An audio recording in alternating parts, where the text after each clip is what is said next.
Y continuamos en Telediario Federal hablando de abusos para visibilizar, para prevenir, para decir basta a situaciones que la mayoría de las veces suceden en el ámbito intrafamiliar.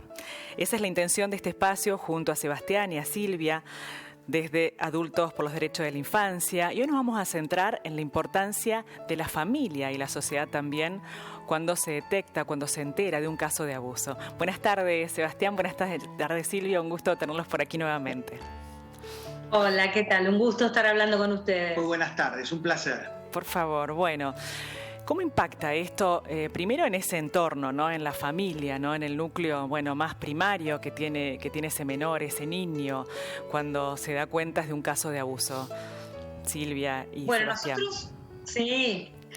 Nosotros hacemos realmente, siempre tratamos de demostrar en base a nuestros propios testimonios de nuestras propias vidas y de todo lo que hemos aprendido en estos años de compartir las historias en los grupos de pares con compañeros y compañeras todos los sábados del año, la importancia que es la actitud de la familia y de la sociedad para ayudar a que el sobreviviente del delito de abuso pueda tener una vida mucho mejor y más fácil que la que tuvimos nosotros.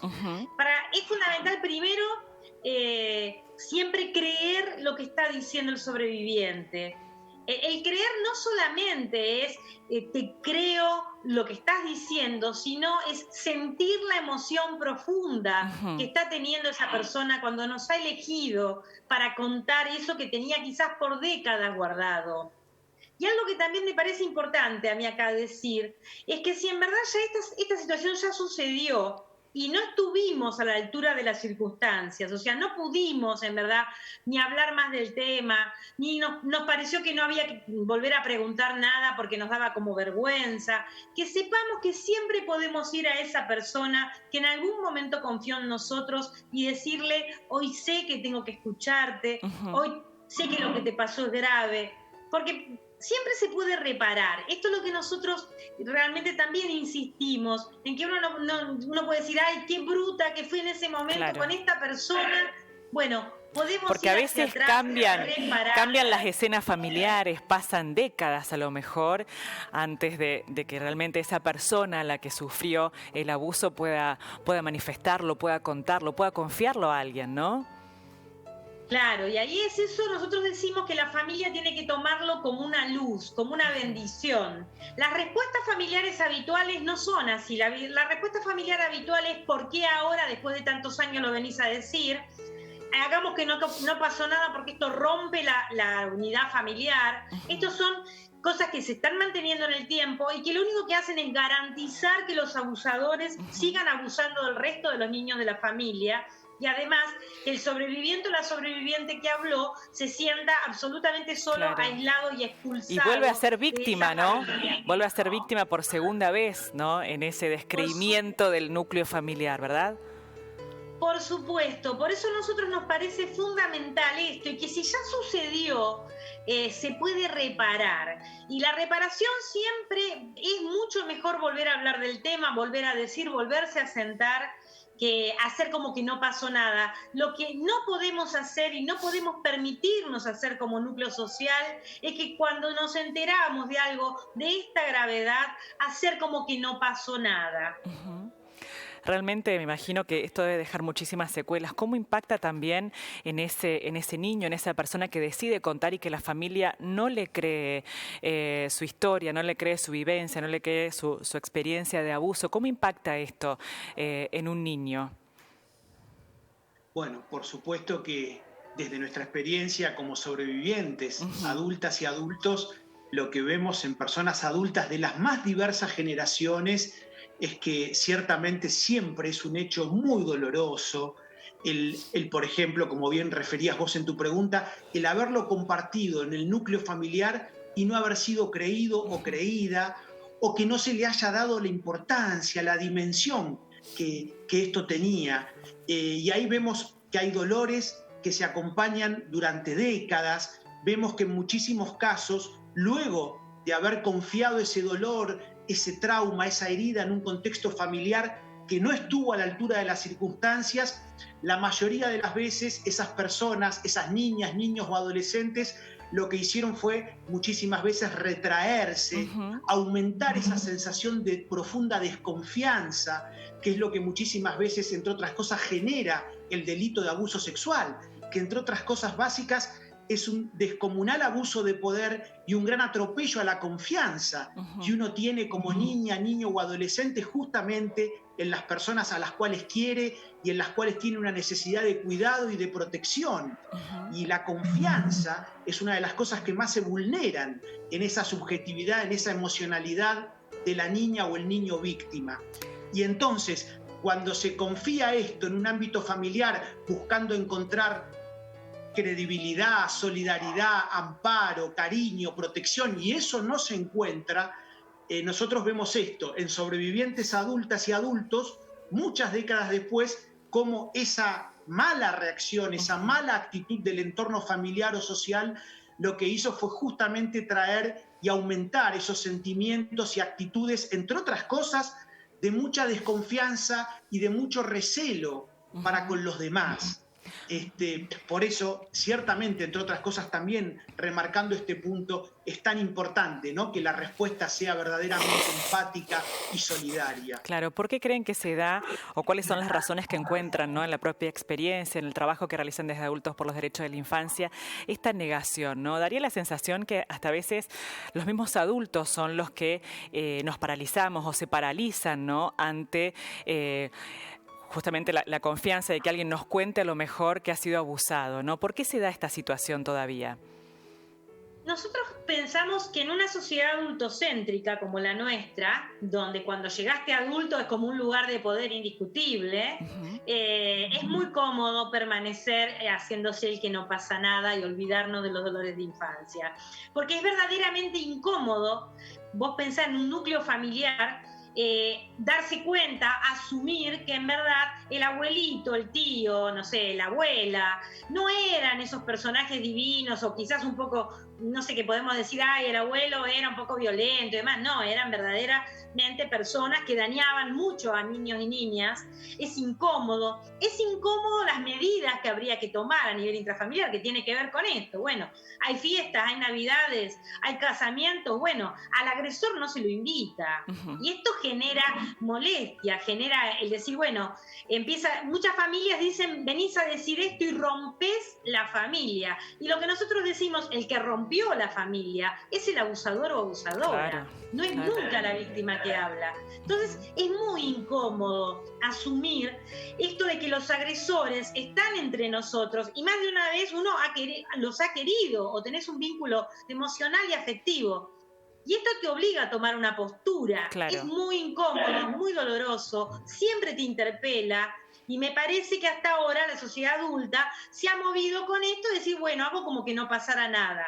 Lo que hay que saber es que, por un lado, hace muchísimo daño al sobreviviente que habló, pero además estás garantizando que el abuso se perpetúe en esa familia, como vemos muchísimas veces que ha pasado hasta ahora, donde ves generación tras generación niñas y niños abusados en familias que jugaron a ser como que eran la familia perfecta.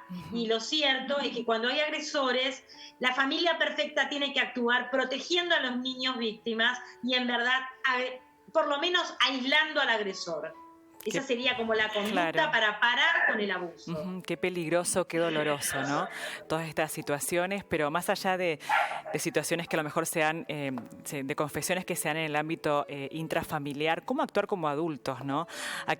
Siempre recuerdo el concepto que ustedes siempre trabajan, este concepto de aldea, ¿no? Qué importante que el niño, que ese menor, pueda contar con esa aldea que de alguna manera lo proteja, ¿no? Cómo actuar como adultos, ¿no? En generar una sociedad para poder prevenir de una vez por todas estos casos de abusos. Siempre es fundamental el compromiso adulto. Y esto, cuando vos sabés, cuando te enteraste, cuando supiste que hubo alguien que dijo, fui abusada o abusado por fulano, por fulana, la actitud es de escucha, respeto y de protección hacia el que se está animando a hablar. Claro. Y de rechazo al agresor. Nosotros vemos que que en líneas generales las personas se siguen moviendo hasta en los barrios como no haciendo nada con los agresores, en el sentido de que, en verdad, si una persona sabe que otro fue un agresor de niños y niñas, podés no saludarlo tranquilamente, o sea, empezar a tener actitudes en las cuales no le demos permiso social a los agresores.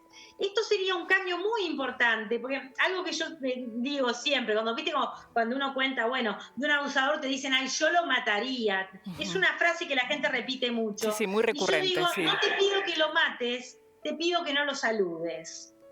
Porque de hecho, lo que vemos en la vida cotidiana es que más de uno de los agresores están en nuestra vida, nos enteramos, sabemos quiénes son y sin embargo seguimos saludándolos, invitándolos a las reuniones y haciendo como si nada pasara. Esto para mí es un cambio social muy importante. Y el otro cambio social es el que se animó a hablar esto, volver a acercarme y decirle, hoy aprendí y estoy dispuesta o dispuesto a escucharte. Claro. Eso es muy reparador. ¿Cómo acompañar, claro, Silvia y Sebastián, cómo acompañar, bueno, a ese niño sin exponerlo, pero sí conteniendo, ¿no? Acompañando para que se haga justicia en un caso de abuso? Bueno, por supuesto, como bien decís vos, es fundamental la protección de esa niña, niño, adolescente. Por supuesto, acá sumemos otra arista más indispensable en esa aldea protectora que debemos ser como comunidad adulta, está el rol del Estado como garante de los derechos de la infancia, y ahí siempre hablamos de políticas públicas, como por ejemplo en el ámbito educativo, a nuestro criterio, debe ser la Ley de Educación Sexual Integral.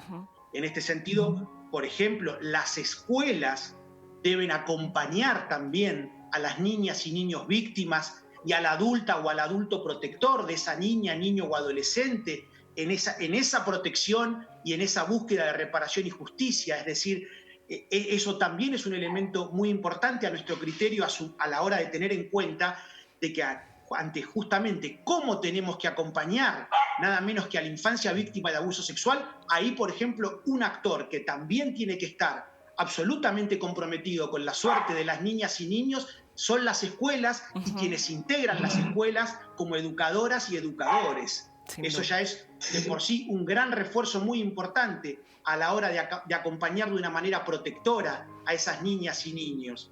Y por cierto, también otro elemento que nosotros sumamos y compartimos, hablando de la aldea protectora, el rol de los medios de comunicación social. Es decir, en este momento, por ejemplo, quienes nos están viendo y escuchando, hablando acerca de abuso sexual, de qué manera nos escuchan ver y hablar o informar desde los medios acerca de este delito, ¿no? ¿Qué mensajes les estamos transmitiendo a esas subjetividades, a esas sensibilidades? Eso también constituye la aldea protectora que le está llegando en este momento, nada menos que a la infancia víctima de abuso sexual. Así es posible decir basta entonces, ¿no? Hablando de estos temas y también de alguna manera denunciando, ¿no? Y sanando, ¿no? Tanto daño a lo mejor en muchos casos, ¿no? En nuestro país. Bueno, Silvia y Sebastián, muchísimas gracias por el tiempo que siempre nos brindan. Seguramente seguiremos reencontrándonos en este espacio juntos para visibilizar y para prevenir por sobre todas las cosas. Les recordamos a aquellas personas que nos estén mirando que pueden interiorizarse con el gran trabajo que realizan en las redes sociales en Adultos por los Derechos de la Infancia. Allí están las redes, muy bien, y también las vías de contacto, ¿verdad? Sí, bien. Así es, ahí estamos todos los días del año y desde hace años y recibiendo siempre a personas de literalmente todo el país en todas las redes como Adultos por los Derechos de la Infancia, la palabra adultos con X en lugar de la O, y es realmente maravilloso, y la tarea por eso de visibilización en la opinión pública permanentemente genera que cada vez más personas sientan que no están solas ni solos frente a esta injusticia, y es maravilloso cómo se van tejiendo redes y vínculos de acompañamiento y a la vez de actuación a nivel social para transformar esta historia. Así es, muchísimas gracias. Un abrazo, Sebastián y Silvia. Muchas gracias. Un gran abrazo para ustedes y toda la audiencia. Gracias.